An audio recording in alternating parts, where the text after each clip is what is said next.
na si Jesus na sibigan, our firm foundation, at sa Kanya, malaya tayo makalapit sa ating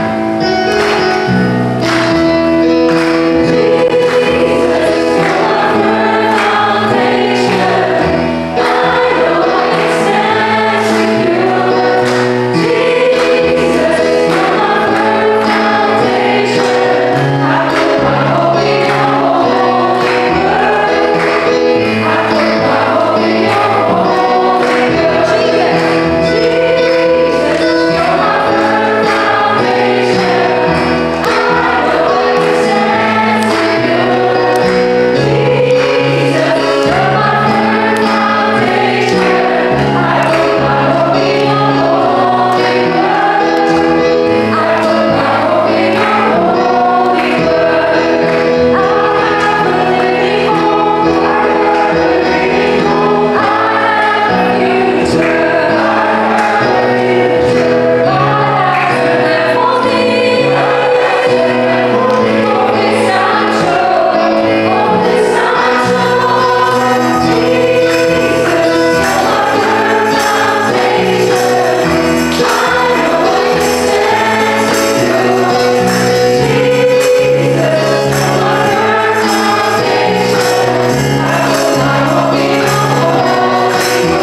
tatawagan ko po si Tito Dong Galvez, para sa ating congregational prayer.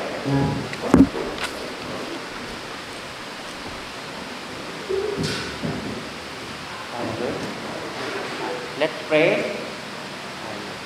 Lord, maraming salamat po sa umagang ito. Thank you for your goodness and kindness to us, Panginoon. Buong sa linggo, na pag-iingat mo sa amin lahat, papasalamat po kami. Binigyan mo kami ng kalakasan, nagamit namin yung lakas na binigyan mo sa amin para sa aming hanap buhay, para sa aming pamilya. Salamat po sa iyong pagbibigay sa amin, pagbabantay sa amin sa loob ng isang linggo. Lord God, pinupuri ka namin, sinasamba ka namin, sinasasalamatan ka namin. We worship you not only because pinuprovide mo yung aming mga pangailangan sa bawat araw. We worship you because we know who you are, Panginoon. You are Lord. You are God, the Lord of Lords, the King of Kings, the Alpha and Omega, the beginning and the end, the author and the finisher, Panginoon. Salamat sa iyo, Panginoon. Salamat, binigyan mo kami ng pagkakataon na kilalanin ka namin as the Lord and Savior. You are our salvation. You are our Savior, our Redeemer, our great healer, our stronghold, our strong tower, our great healer, our great provider, our very present help in times of need. You are great, Lord. You are great. Sa umagang ito, nilalapit din namin sa iyo ang aming mga puso, Panginoon. Lord, nagpapasiyasat po kami na aming mga puso, Panginoon. Ano man ang nakikita mong kasalanan, karumihan, katawarin po. We ask forgiveness, Panginoon. Simula sa maliit hanggang sa malaking pagkakamaling nagawa namin, Lord. We ask forgiveness. Patawarin po kami upang maging dapat kami sa pagsamba sa araw na ito. Patawarin po kami. You are God. You are holy. You are great. Salamat, Panginoon. Lord God, nataas din po namin sa iyo sa araw na ito ang lahat ng manggagawa ng aming iglesia, Panginoon.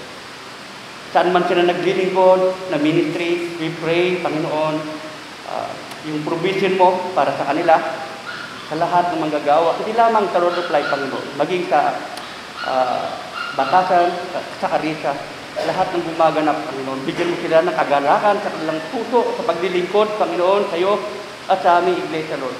Patuloy mo silang pagpalain sa kanilang buhay. We pray spiritual blessing. We pray spiritual strength. We pray physical strength sa kanilang buhay. Pagpalain mo lahat ng kanilang pangailangan. And we pray knowledge and wisdom, Panginoon, para sa kanila.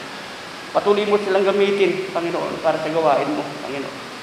Patuloy mong bigyan ng kaalaman, Panginoon, ang kanilang mga buhay. Pagpalain ang kanilang pamilya, ilayo sa anumang karamdaman. Also praying, Panginoon, sa bawat pamilya, member, Panginoon, Lord of Life. Patuloy mo, Panginoon, provide ang lahat ng pangangailangan ng bawat pamilya. Patuloy mo rin ingatan, Panginoon, ang bawat pamilya, kabataan, kananayan, katatayan, Panginoon, ng aming iglesia, Lord. Patuloy mo kami ingatan, Panginoon, sa lahat ng oras, sa lahat ng pagkakataon, Panginoon. Ganun din, Lord, idinadalangin namin sa iyo ang aming mga misyonaryo sa loob at labas ng aming bansa, Panginoon. Patuloy mo din silang ingatan, patuloy mo silang pagpalain, Panginoon. Financially, physically, emotionally, spiritually, Panginoon. Pagpalain mo sila, patuloy mo rin silang bigyan, Panginoon, ng karunungan para sa kanilang ministeryo, Panginoon. Ganun din, Lord God, idadalangin namin sa darating na 18, Panginoon, November 18, sa pagbubukas po ng kids, Sunday School, dito po sa Doña Carmen, we pray na ikaw pang manguna, Panginoon, sa gawain ito. Dadalangin namin ang mga bata na hipuin mo sa kanilang murang edad, Lord, para sila ay mag-participate, Panginoon, sa gawain ito. Even, Lord, yung mga volunteers and teachers na gagamitin mo para sa gawain ito. Lord, we pray, Panginoon, pagpalain mo sila, karunungan, anointing power, Panginoon, sa pagtuturo ng iyong mga salita, Panginoon, para sa mga batang ito. Ganun din po, Panginoon, dinadalangin din po namin sa iyo ang aming bansa. Na patuloy mo pong pagpalain, patuloy pong ingatan, ilayo sa anumang uri ng kapahamakan, ang lahat ng namumuno sa aming gobyerno, Panginoon, ay patuloy mong bigyan, Panginoon, i-guide mo sila, lalong-lalo na Lord, sa mga ahensya na aming gobyerno na gumagamit ng malaking pondo, na magamit nila ito, Panginoon, sa tama at mapakinabangan ng bawat Pilipino, Lord God. Protektahan mo rin, Panginoon, ang buong bansa namin sa kaguluhan, Lord, sa mga banta ng terorista, banta ng kaaway, patuloy mong palakasin, pagpalain, ingatan, Lord, ang lahat ng aming tagapagtanggol, ang Forces of the Philippines, Philippine National Police, Philippine Navy, Philippine Coast Guard, Lord, patuloy mo silang pagpalain. Even sa aming agrikultura, Panginoon, patuloy mo papagpalain ito na maabot ng bawat Pilipino. Kung di naman kayang babaan o maawat ang pagdas ng bilihin, Lord, we pray na pagpalain mo po ang bawat Pilipino na mabili ang lahat ng mga panahing bilihin. Ang mga walang trabaho, Panginoon, we pray na magkaroon sila ng trabaho, Lord God. Salamat, Panginoon, sa kabutihan mo. Salamat sa kadakilaan mo sa aming mga buhay, Lord God. Pinupuri ka namin, sinasamba ka namin, pinasasalamatan ka namin, Panginoon. Even sa gagamitin mo, Panginoon, na sa pagsalita, na magbabahagi, Panginoon, ng iyong mga salita sa araw na ito. Sa pangunguna ni Kuya Chris Gregorio, Lord, we pray, anointing power, Panginoon, gamitin mo siya mightily, effectively, Lord, para sa gawain ito, para mag-share na yung mga salita, Panginoon God. Itago mo lamang po yung likuran at yung salita ang mamutawi, Panginoon, sa kanyang bibig. Lord, we will claim victory sa araw na ito, Panginoon. Hindi kami lalabas sa iglesyang ito, Panginoon, na hindi punong-puno ng pagpapala ng iyong mga salita, ang aming mga puso, para may pamuhay namin sa susunod na isang linggo, Panginoon. Kaya nagpapasalamat kami, Panginoon, sa patuloy na mabuting bagay na ginagawa mo sa amin lahat, Panginoon. We thank you, Lord, for your goodness and kindness to us. Even hindi kami nagiging tapat, nananatili kang tapat para sa amin. Maraming salamat po, Panginoon. Ibinabalik po namin ang isang mataas na papuri at pasalamat sa pangalan ni Jesus. Po ang aming dalangin. Amen.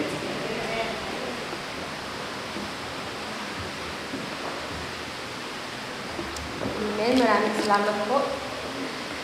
Nung nakaraang linggo po, hindi po ako nakapag-church kasi nagkasakit po ako. At dahil po meron po akong commitment this Sunday na mag-lead ng praise and worship. Lahat po ng pwede kong gawin para gumaling po ako agad, ginawa ko. Trinay ko po yung best ko na magpahinga, lahat po ng vitamins na pwedeng painom nila, ininom ko po. So lahat po ng preparation. Praise God po dahil nag-improve naman po yung pakiramdam ko. Pero masabi ko po na yung sigla po ng boses ko hindi pa rin fully recovered. So nung Friday po siguro nag-worry po ako. I was very frustrated.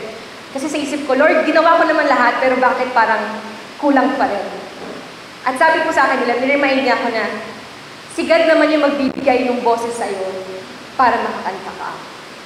At sa pag-reflect ko po, na-realize ko na ginamit ni God yung opportunity na yun para turuan niya ako na magtiwala sa Kanya. So minsan po sa buhay Kristiyano natin, maaari po hindi natin sinasadya, pero madalas na-focus po tayo sa effort natin na gawin yung mga kailangan natin gawin. Pero yung naging karanasan ko po, pinaalala ng Panginoon na hindi lang nakasalalay sa ating paghahanda, sa ating kakayahan, o katandaan sa pagiging mananampalataya, yung magiging outcome ng ating mga gawain. Inyanyahan ko po kayo ulit tumayo. At sabay-sabay po natin basahin itong mga salitang ito from Psalms and Proverbs. So sa kawikaan po sabi, ang tao ang nagpaplano, ngunit nasa Panginoon ang kaganapan nito. At sa Psalm 37:23-24 naman po, ginagabayan ng Panginoon ang bawat hakbang ng taong matuwid na ang buhay ay nakakalugod sa Kanya. Matisod man siya ay hindi siya mabubuwal dahil hinahawakan siya ng Panginoon. So nawa po sa pagpatuloy natin pag-awit ay panghawakan po natin itong pangakong ito ng ating Diyos Ama at patuloy po tayo na magpasakop sa paghahari niya sa ating mga buhay.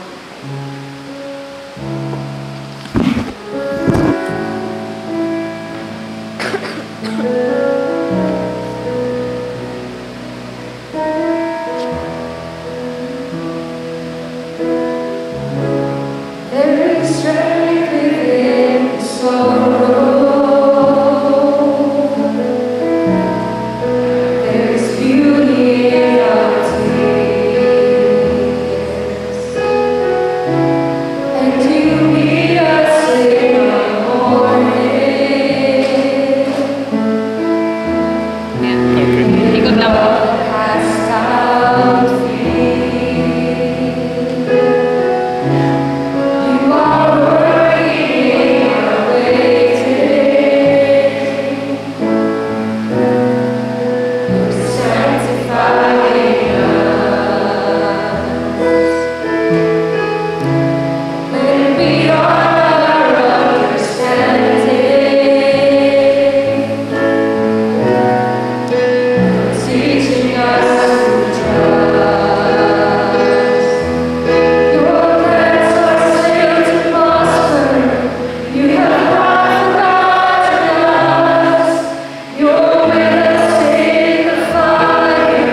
lahat sa inyo. Nawa po kami katagpuin ninyo, Lord. Meet us where we are. Narito kami, nagpapakungkaba, sumasamba sa isang Diyos. Hinahanap namin kahit na ng iyong mukha, sumasabot sa iyong pag-ibig. At sa hinahain,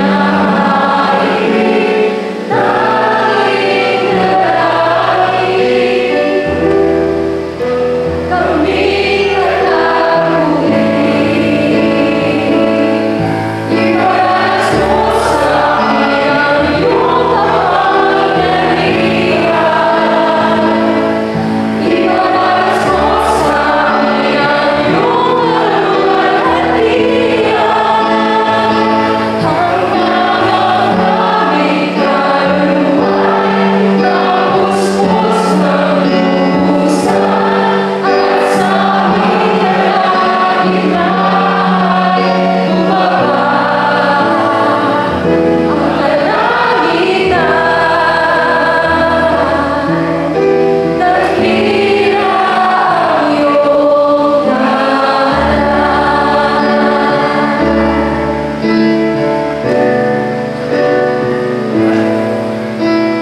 narito kami, nagpapakungkaba, sumasamba sa isang Diyos.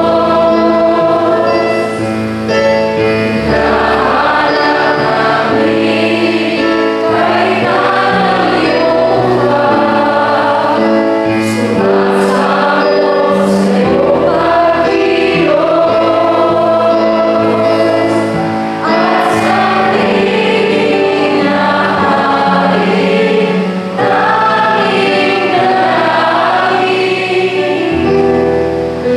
kami kalabuin. Iparas mo sa amin ang iyong kapangyarihan. Iparas mo sa amin ang iyong kaluwalhatian. Hanggang ang aming kaluluwa'y mapuspos ng lubusan. At sa aming kalangitan bumaba ang kalangitan. Dakila ang iyong Iparas mo sa amin ang iyong kapangyarihan. Iparas mo sa amin ang iyong kaluwalhatian. Hanggang ang aming kaluluwa'y mapuspos ng lubusan. At sa aming kalangitan bumaba ang kalangitan.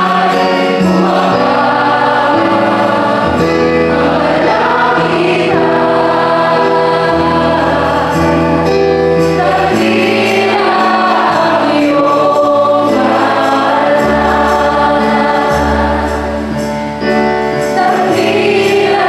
ang iyong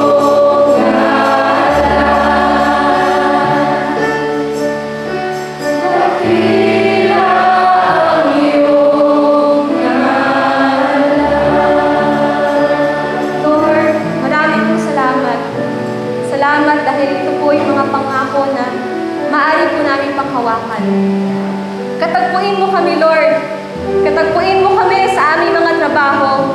Katagpuin mo po kami sa aming mga eskwela, sa aming mga pamilya, sa aming mga relasyon, sa aming pagbangon at pagtulog sa araw-araw. Panginoon, katagpuin mo po kami. At Panginoon, sa pakinig po namin ng inyong mensahe through Pastor Chris Gregorio, katagpuin mo rin po kami, Panginoon, at gamitin niyo po ang paghahanda niya upang mas maintindihan po namin ang inyong salita. Ang lahat ng papuri ay tinataas po namin sa inyo sa matamis na pangalan ni Jesus. Amen. Palakpakan po natin ang ating Panginoon. Maaari na po tayo makaupo. Tinatawagan ko po si Pastor Chris Gregorio para po sa ating mensahe.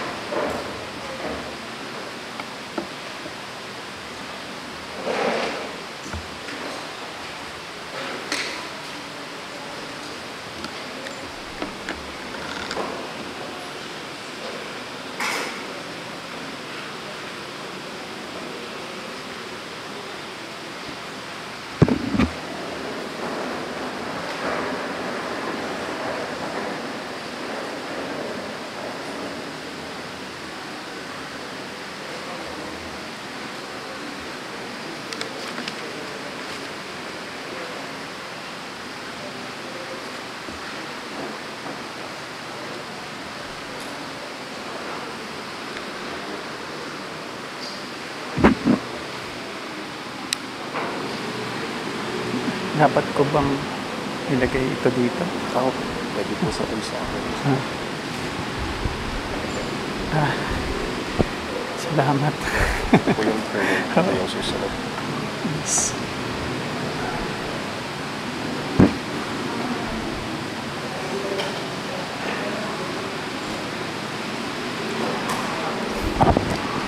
Hello. Magandang umaga po sa lahat. Nagpaalam ako kanina kay... Hello. Ay. Dalawa po. Sige. Oh. Naka-on na. So, nagpaalam ako kanina kay Ando at sabi ko, Ando, gagawin kitang joke.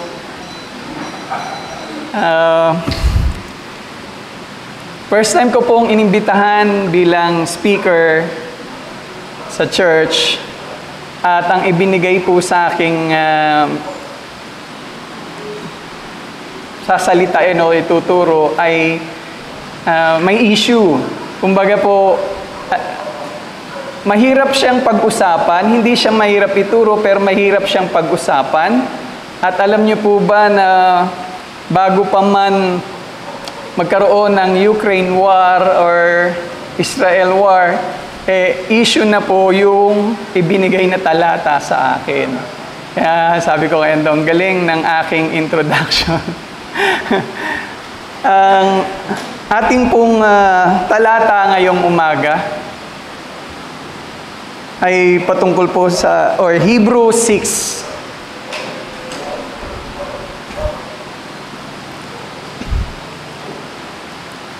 Pero ganun pa man po, nagpapasalamat ako sa Diyos dahil magkaganon pa man po, ito'y salita ng Diyos, ito'y magbibigay sa atin ng kaliwanagan upang magkaroon ng direksyon ng ating buhay, upang lumakad tayo ng may pananampalataya at pag-ibig sa Kanya. O basahin po natin ang Hebrew 6 verses 1 to 8. Therefore, let us leave the elementary doctrine of Christ and go on to the maturity, not laying again a foundation of repentance from dead works and faith toward God, and of instruction about washing, the laying on of hands, the resurrection of the dead, and the eternal judgment. And in this we will do if God permits. For it is impossible in the case of those who have once enlightened, who have tasted the heavenly gift, and have shared in the Holy Spirit, and have tasted the goodness of the Word of God and power of the age to come, and then have fallen away, to restore them again to repentance, since they are crucifying once again the Son of God to their own harm and holding Him up to contempt.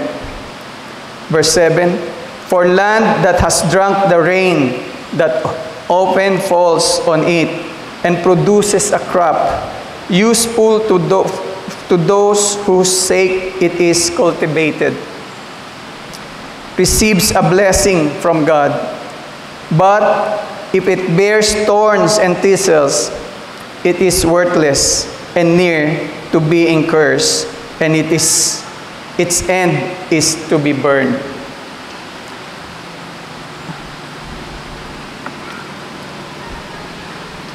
Purihin ang Panginoon.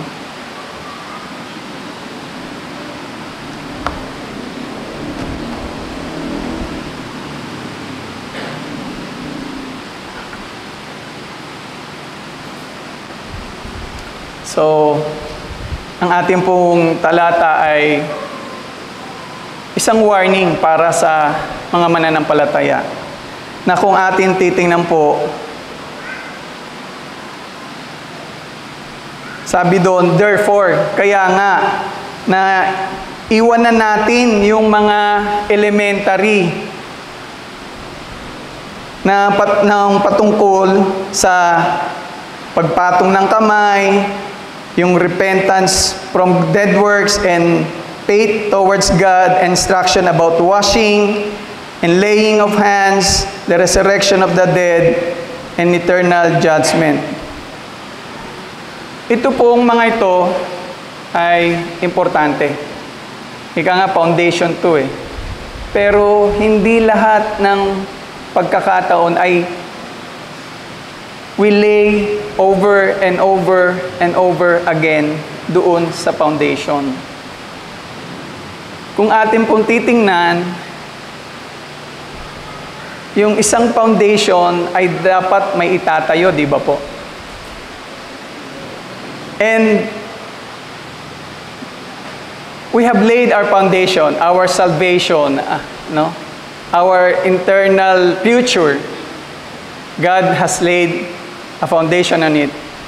Parang kung tatanungin, kung nagtayo ka ng pundasyon ng bahay at pundasyon lang tinayo mo, ang tanong, nasaan ang bahay? Kung nagtayo ka ng tulay, ang pundasyon, nasaan yung tulay? Anong itsura? So, ganun din po sa ating buhay. Na may foundation na tayo.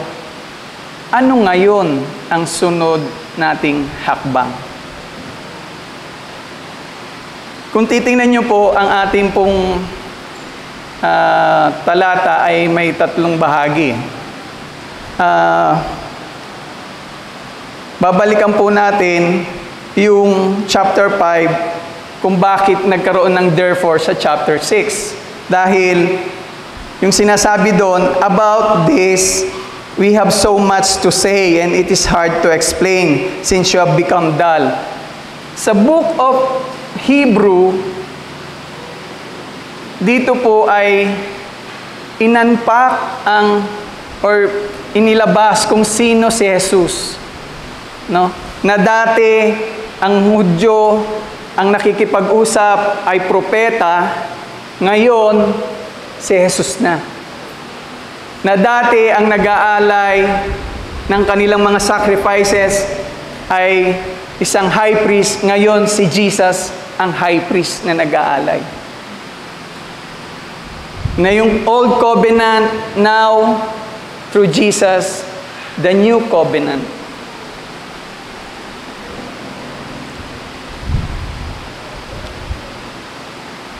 Kaya kung atin titingnan, there is so much to say about this.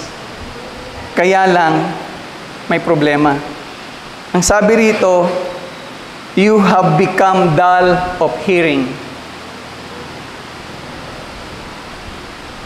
But let me read the whole 11 to 14 of chapter 5. About this, we have much to say, and it is hard to explain, since you have become dull of hearing. For though by this time you ought to be teachers, you need someone to teach you again the basic principles of the oracle of God. You need milk, not solid food. For everyone who lives on milk is unskilled in the word of righteousness, since he is a child. But solid food is for the mature, for those who have their powers of discernment trained by constant practice to distinguish good from evil.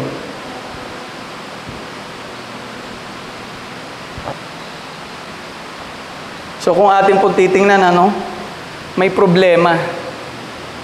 Nagkaroon ng problema ang Israel na sa pandinig. Alam natin na kapag ang isang tao ay may problema sa pandinig, hindi niya agad mauunawaan ang anumang bagay na sinasabi. At sa Hebrew, ang centerpiece po is hearing. No? Sa Hebrew, the centerpiece ng Book of Hebrew is about yung hearing, na kailangan ayusin natin ang ating pandinig patungkol sa gusto o kalooban ng Diyos.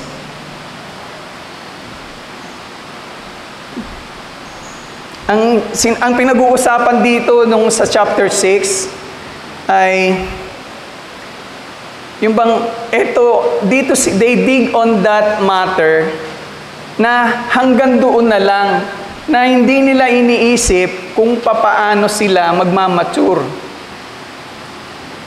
Paano mag-a-advance ang kanilang buhay. Kumbaga, laying of hands. Sinasabi doon, dapat siguro ikaw, pastor, ang mag-lay ng hands. Wag yung common attendee lang. Sa kapatawaran ng kasalanan, noon sa panahon ng mga Hudyo, meron sila yung repetition ng washing. Washing is the baptism na talagang kailangan mong tumubog at may repeat. Kumbaga kung sa Sunday, kailangan Friday pa lang, lilinisin ka na.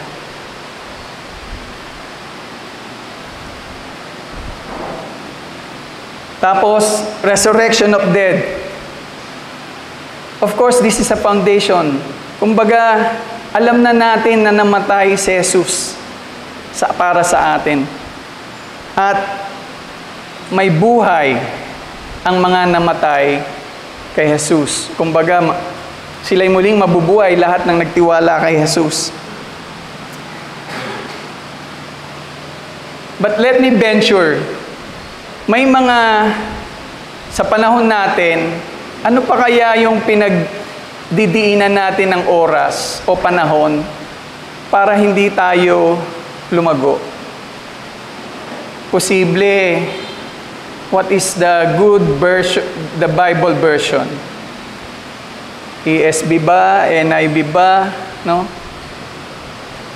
Or worship? Mga mahahalaga ito sa buhay. Ito yung mga pundasyon sa ating pananampalataya. Pero dapat nating iwan. Pag sinabing iwan, hindi naman talaga iniiwan. Bumabalik tayo doon sa pundasyon at tinitingnan iyon. Pero kailangan nating mag-mature.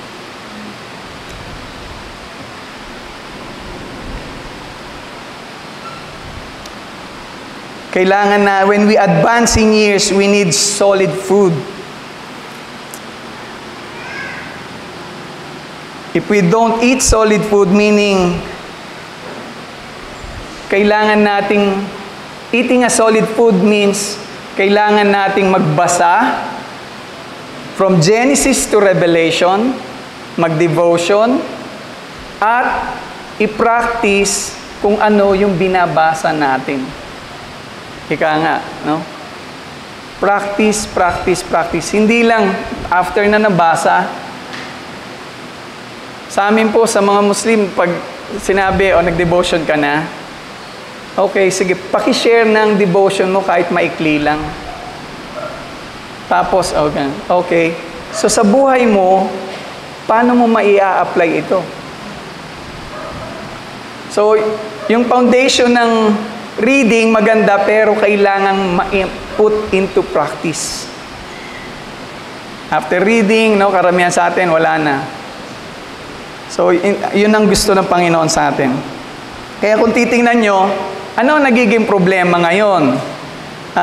Chapter 5 ng verse 11, sinasabi doon, kasi may problema tayo sa pandinig.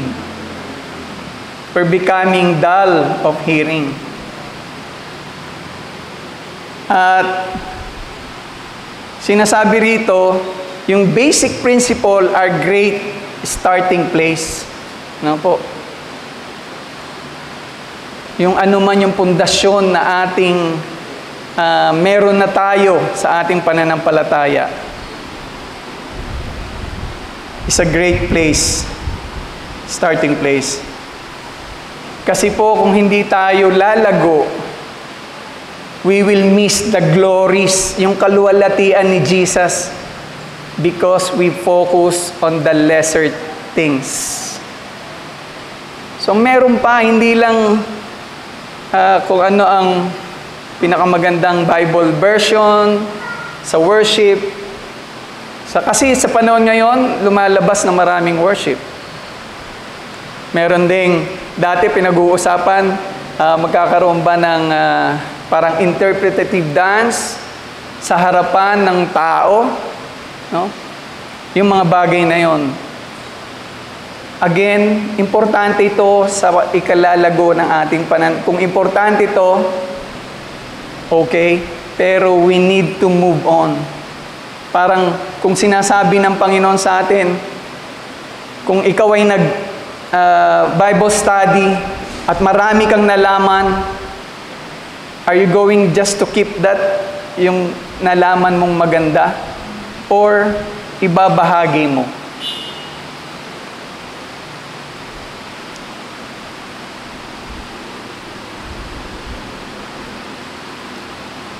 Infant formula faith is a great starting place, but not an acceptable ending. Kailangan natin kumain ng solid food. Kailangan nating mag-mature. At saka kahit po sa dental, pag ang isang lumalaking bata ay patuloy na nagte-take ng infant formula, hindi na di-develop ang panga. Kasi hindi siyang munguya. So, ganun din pala sa ating faith. We need to grow and eat solid food para tayo'y lumakas at maharap natin kung ano man ang darating na sitwasyon sa buhay natin.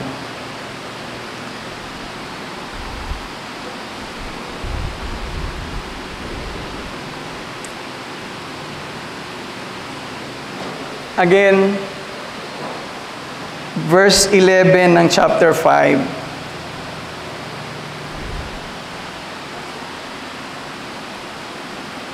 Sorry po.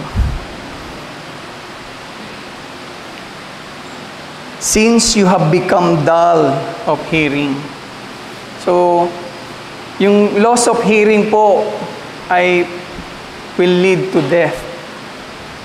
No? Paano ba na yung mawalan ka ng pandinig ay pwede yun, di ba? Yung tatawid ka na naka-cellphone, ilan na yung beses yung nasagasaan dahil nabangga, nasagasaan, dahil hindi niya marinig at dahil meron siyang speaker sa kanyang dalawang tenga. So just like our faith.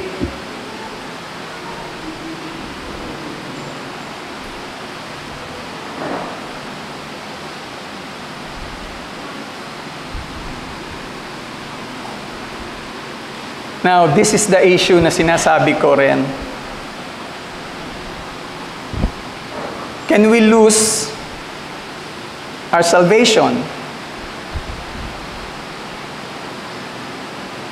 Meron sinasabi, once you're saved, you're saved.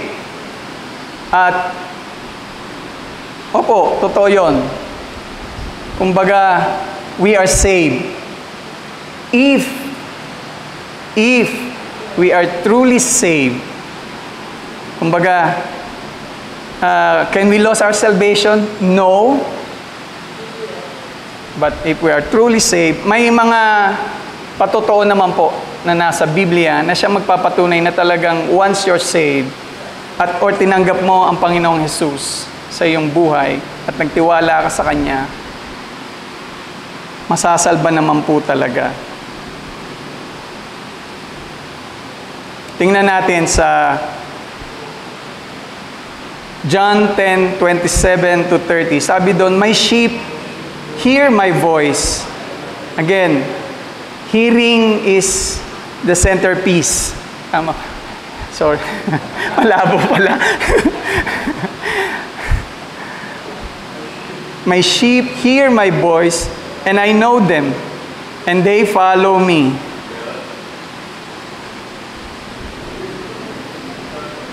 "I give them eternal life, and they will never perish, and no one will snatch them out of my hand.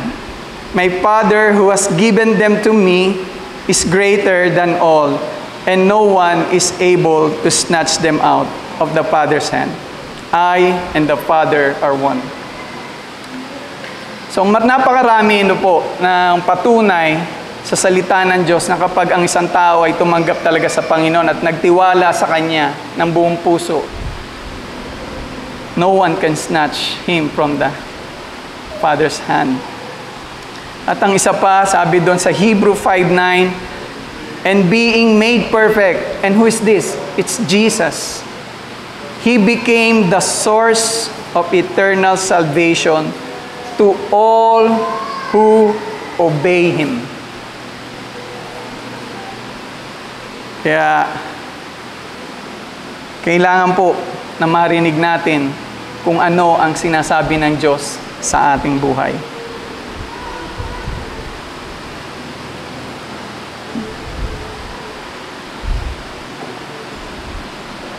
Kung ating pong titingnan, may tatlong tanong. Sabi rito, kung mawawala ang salvation ng tao, who are these people? Tapos, what does it mean to turn away from God? Why is it impossible to bring such people back to repentance? Dahil kung atin pong babasahin doon sa 4 to 6, sabi doon, "For it is impossible in the case of those who have once enlightened, who have tasted the heavenly gift, and have shared in the Holy Spirit." Verse 5, "And have tasted the goodness of the Word of God and the powers of the age to come, and then have fallen away, to restore them again to repentance, since they are crucifying once again the Son of God to their own harm and holding Him up to contempt." Sasagutin natin ito mamaya, babalikan natin siya. But, tingnan natin doon sa, sabi rito sa verse 7 and 8, no? For land that has drunk the rain that often falls on it and produces a crop, useful to those for whose sake it is cultivated, receives a blessing from God. But if it bears thorns and thistles, it is worthless and near to being cursed, and its end is to be burned. Now, tingnan po natin yung context. Merong isang farmer, na magtatanim, and both fields or tumatanggap ng ulan, ng pagpapala. Alam natin, kailangan ng tubig ang halaman. Kung titingnan natin, parehong tumatanggap ng ulan. Pero yung isa, thorn and thistles. Yung isa, matabang lupa. Anong sinasabi nito sa atin? Balikan po natin.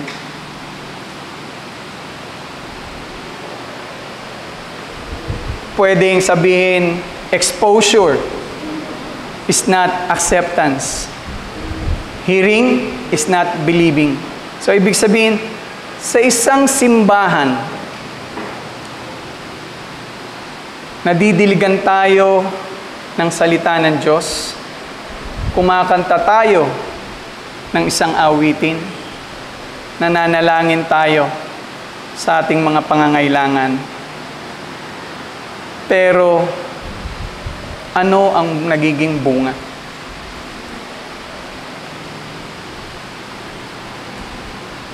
Kung atin pong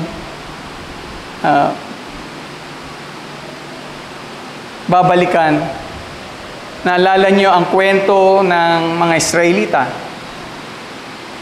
God has promised them to give a land flowing with milk and honey. Anong sabi nila ng mga spy? Giant po. Lalaking tao. Hindi natin kaya.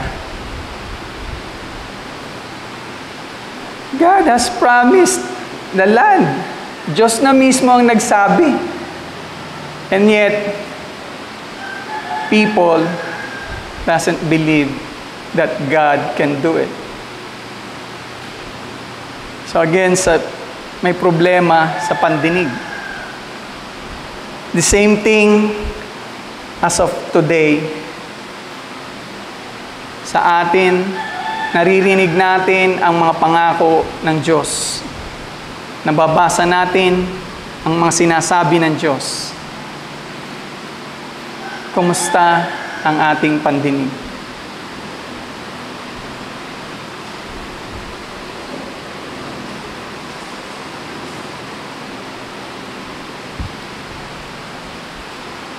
To turn away means having heard, tasted, experienced God's goodness, and seen God's powerful work of transforming lives.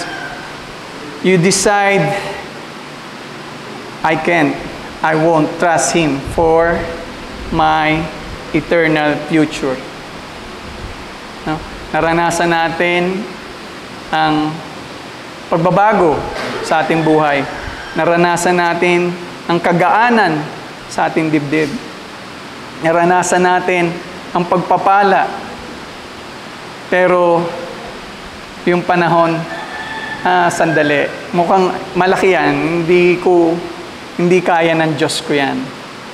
Ako kaya ko yan. No? Or kung atin titingnan, hindi ba kaya ng Diyos na ikaw ay pabaitin? At sinasabi mo sa sarili mo, sinisikap kong magpakabait.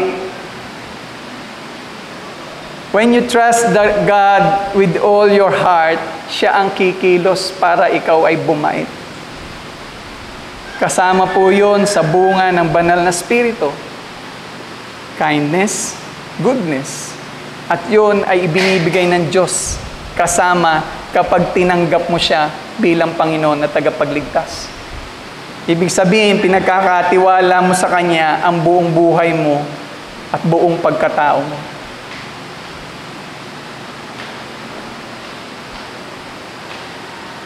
At hindi ko po alam, baka malapit na po rin ang bagong taon. Baka may New Year's resolution pa kayo. Ano po? At alam natin, ang New Year's resolution, kahit sa tatlo, isa ang nasusunod, pero for 1 week or 2 weeks lang. So, hindi po natin kaya. Kailangan po natin talagang magtiwala sa Diyos sa lahat ng bagay sa ating buhay.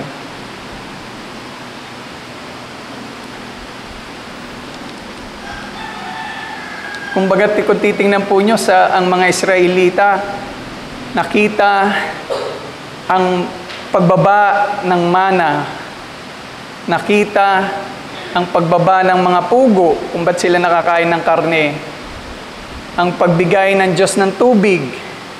Pero nung sinabi ng Panginoon, yun, I have promised you a land. Punta, Panginoon, nalalaki ng tao doon. Hindi namin kaya.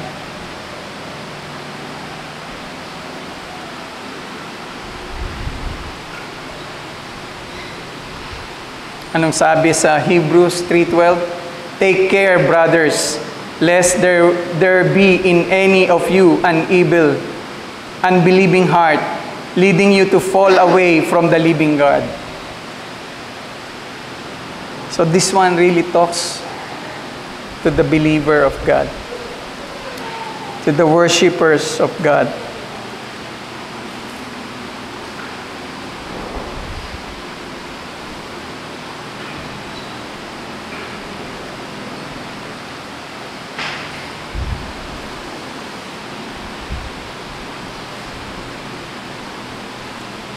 To turn to God means, unang-una,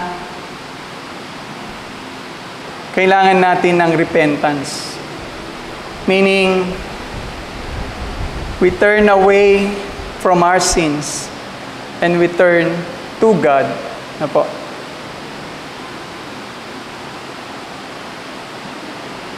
Pero alam niyo ba na merong isa pang repentance, not turning to God?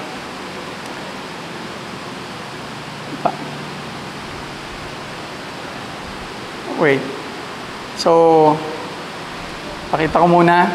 Yung repentance po ay sinasabi doon sa Acts 2:38. And Peter said to them, repent and be baptized, every one of you, in the name of Jesus, for the forgiveness of your sins, and you will receive the gift of the Holy Spirit. Now, we need to repent our sins. Pero yung baptism ay hindi po ito yung kaligtasan or way to go up to heaven. Kundi ito ay meaning, I repent for my sins and I am identify with Christ. Na po, baptism is a public confession saying, I am identified with Christ.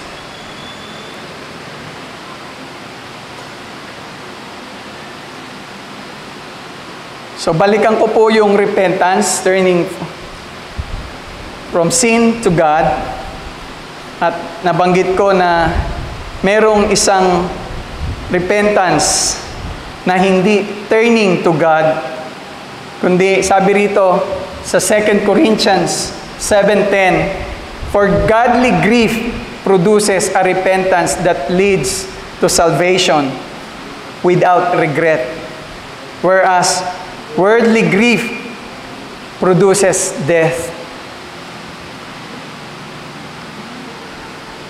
Sino ang magandang halimbawa ng worldly grief na sinasabi rito sa 2 Corinthians? Judas Iscariot. Nung ibinenta niya si Jesus at binigyan ng kabayaran, at nung nakita niya na hinuli siya, nagkaroon siya ng pag-iisip, nagkasala ako. Maliwanag, nagsisi siya, nagkasala ako, at bumalik siya at ibinabalik yung ibinayad sa kanya. Sabi niya, nagawan ko ng kasalanan ng isang inosente. Pero hindi tinanggap ng mga pare ang pera. Bahala ka na dyan.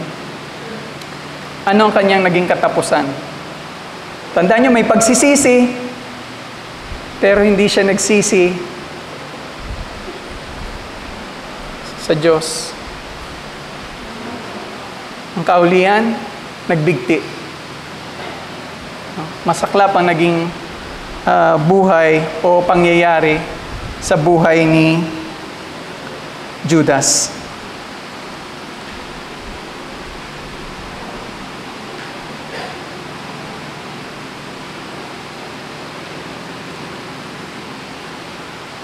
trust. Kailangan magtiwala ka sa Panginoon. At saka yung building ng trust, nakita mo na, tulad ng sinasabi,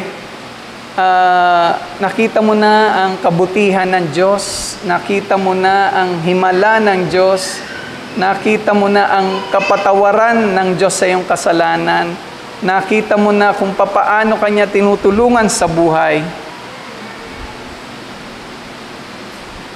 Yun sana ang magdala sa atin upang magtiwala ng lubusan sa Diyos.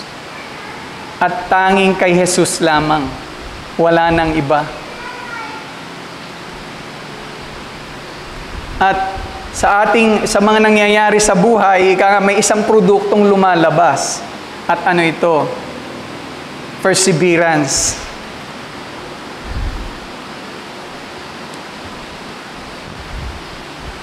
Pagtsatsaga o pagtitiis.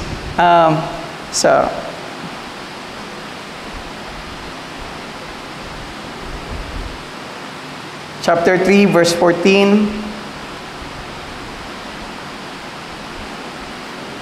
For if we have come to share in Christ, if indeed we hold our original confidence firm to the end.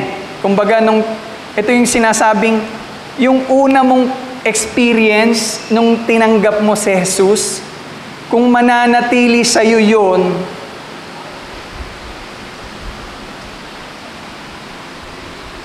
sure na sure, secure na secure ang iyong salvation. No?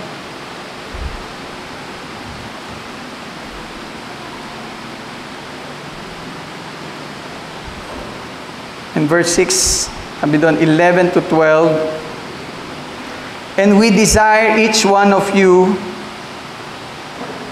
to show the same earnestness, to have the full assurance of hope until the end, so that you may not be sluggish.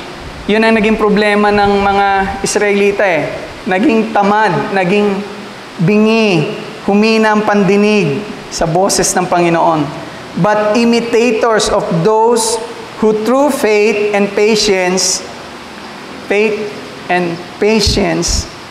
inherit the promises. No, kailangan po nating to persevere sa mga bagay o sa mga pangyayari sa buhay natin. At kung tayo nagtsatsaga, nagtitiis, nagbubunga ito ng bunga, prutas. Kung atin pong titingnan yung parable ng forced soil, alam natin na yung salita ng Diyos ay nahasik sa daanan at ito'y kinain ng ibon. Walang bunga. Yung isa naman na itapon sa damuhan dahil sa problema sa sandaigdigan o problema sa buhay, nilamon ito. At yung isa na itapon doon sa matinik na lugar, bumunga, pero dahil sa kultura at sa pwedeng sabihin sa mga gadget ngayon, nawala ang pagtitiwala sa Diyos. At yung isa na naitapon sa magandang lupa ay naging mabunga.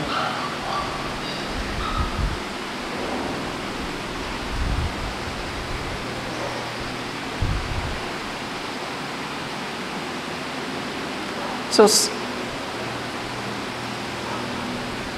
sino nga ba ang mga taong ito? Tulad ng sabi natin, ito yung mga taong hindi nagtitiwala sa Panginoon.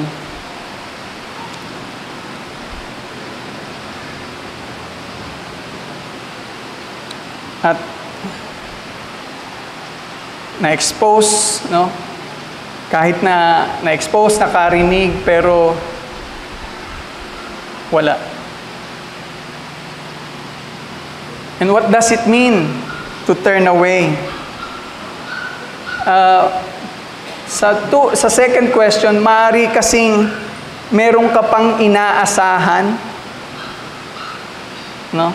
Na iba bukod sa Panginoong Jesus?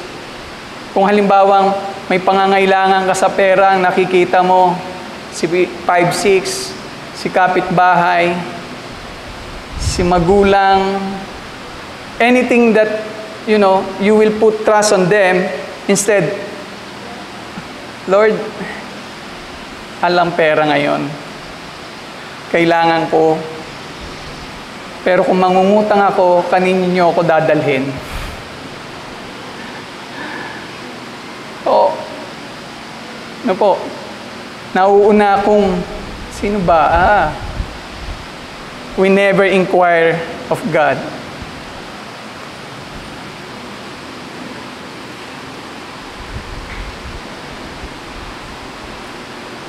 And why is it impossible to bring such people back to repentance? Tandaan natin po yung sinabi kanina, nakasama natin, no? Maring nakasama natin, pero umalis sa pananampalataya. Pero ang sinasabi rito, may pag-asa pa doon sa mga umalis sa pananampalataya. Kaya hindi tayo dapat malungkot, pero may dapat tayong gawin. Ang sinasabi doon, Jesus looked at them and said, "With man, it is impossible, but not with God. For all things are possible with God."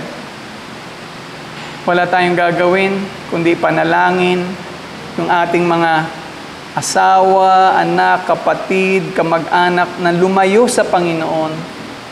At ang Panginoon, through our prayers, ay pabalikin sila sa pananampalataya at pagtitiwala sa Panginoong Hesus.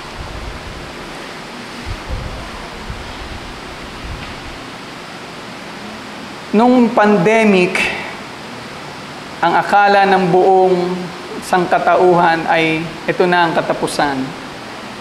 At maraming nagbalik loob sa Panginoon.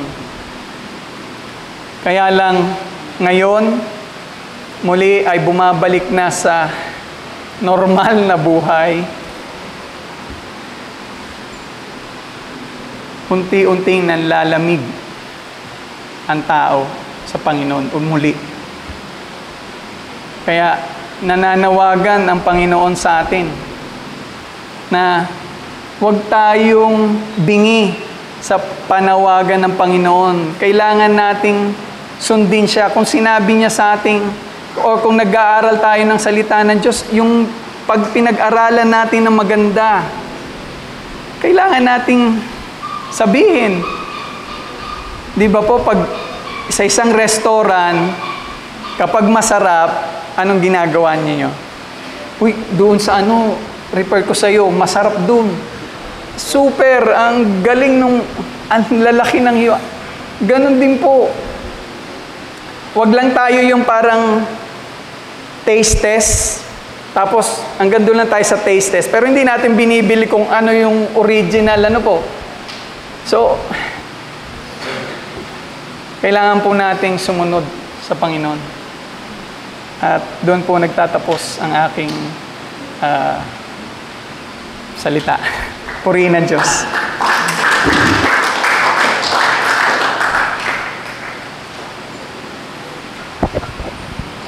Salamat. Salamat po, Pastor Chris. Napakaganda po nung exposure is not acceptance and hearing is not believing. So kung ano man po yung ating napakinggan ngayong umaga, nawa po ay talagang sa buhay at mayroon po tayong application, yung turning to God na we repent, we trust, we persevere in our walk with the Lord. Sa dako po ito, ibabalik po natin ang ating mga handog at ikapu. Tinatawag po si Aki at saka po si Princess para pangmanahan po tayo.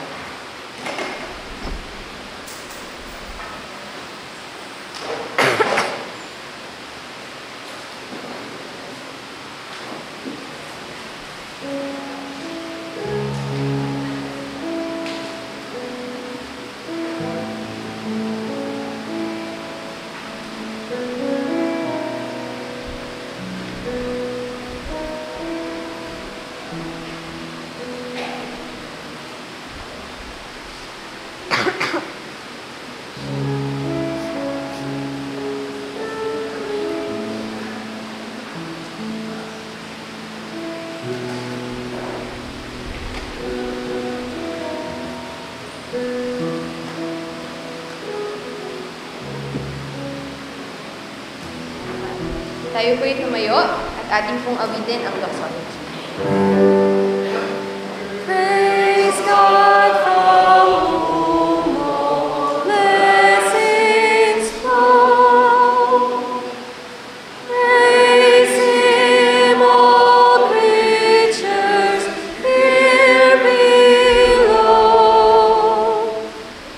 Praise Him above ye heavenly hosts.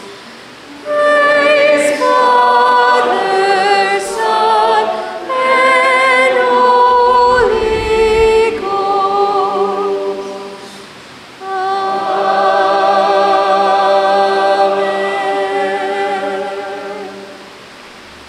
Lagi po tayong ulit makaupo. At tinatawagan po si Joanna Malinis para po sa ating announcements.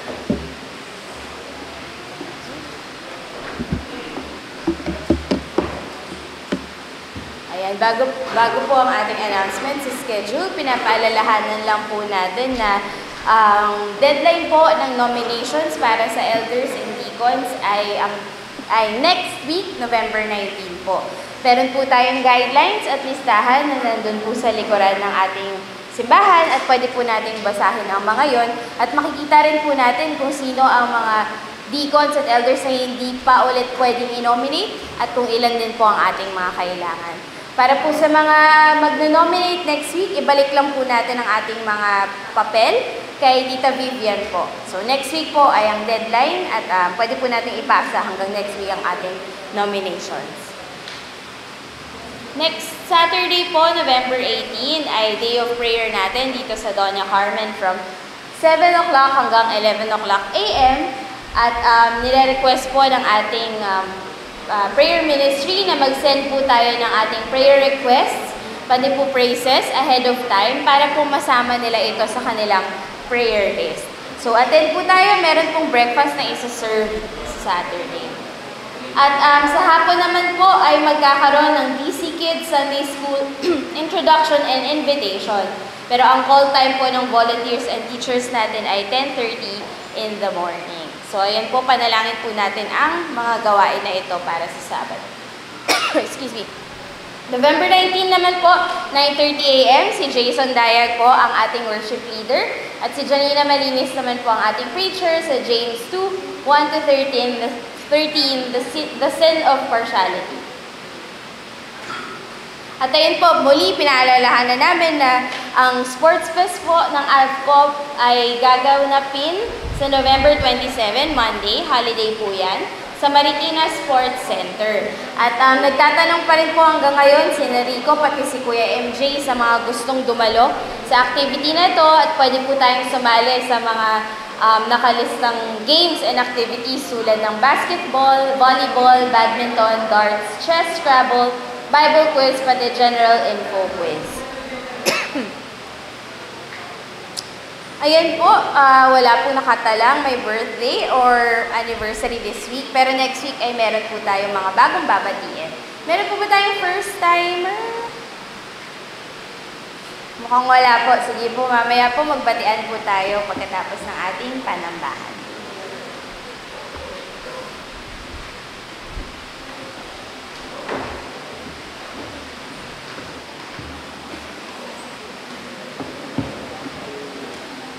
Isa sa paborito kong kwento sa Biblia on obedience ay yung kwento tungkol kay Peter.